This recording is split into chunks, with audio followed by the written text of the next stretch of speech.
ഞാനിപ്പോൾ നിൽക്കുന്ന സ്ഥലം TK റോഡിലുള്ള കച്ചോട് ഷട്ടറിലാണ് ഞാനിപ്പോൾ നിൽക്കുന്നത്. 1970കളിലാണ് ഈ കച്ചോട് ഷട്ടർ നിർമ്മിച്ചിരിക്കുന്നത്.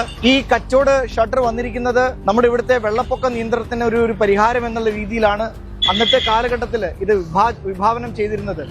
മണിമലയാറിലേക്ക് ഉള്ള വെള്ള ഒഴുക്ക് കൺട്രോൾ ചെയ്യുന്ന ഒരു സ്ലൂസ് ഗേറ്റ് ആണിത്.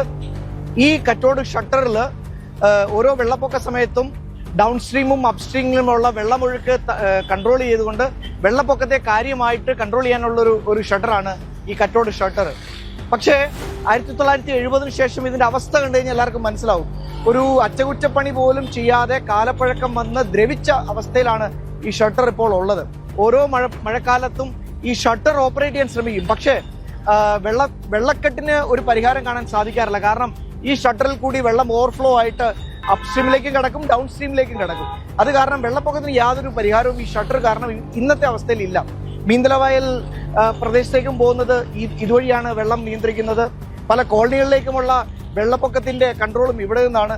പക്ഷെ അതുകൊണ്ട് ഇതൊന്നും കൺട്രോൾ ചെയ്യാത്തത് കൊണ്ട് ഈ ഷട്ടറിന്റെ കാലപ്പഴക്കം കൊണ്ട് ഈ ഷട്ടർ വീണ്ടും നിർമ്മിക്കാത്തത് കൊണ്ട് കാലങ്ങളായിട്ട് ഇതിന്റെ ഉദ്ദേശം ഈ ഷട്ടറിനെ കൊണ്ട് സാധിക്കുന്നില്ല എന്നുള്ളതാണ് യാഥാർത്ഥ്യം.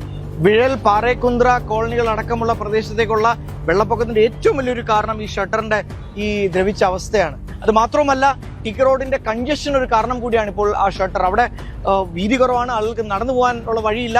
ആക്സിഡന്റുകൾക്കും ഇന്ന് ആ ഷട്ടർ ഒരു കാരണമാണ്.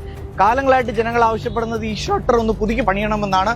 ഇത്രയും നാളായിട്ടും അത് കാര്യമായിട്ട് ആരും ചെവിക്കൊണ്ടിട്ടില്ല. അതുകൊണ്ട് തീർച്ചയായിട്ടും ഈ കച്ചോട് ഷട്ടർ അത് പുനർനിർമ്മിക്കുക എന്ന് പറയുന്നത് ഏറ്റവും അനിവാര്യമായിട്ടുള്ള ഒരു കാര്യമാണ്.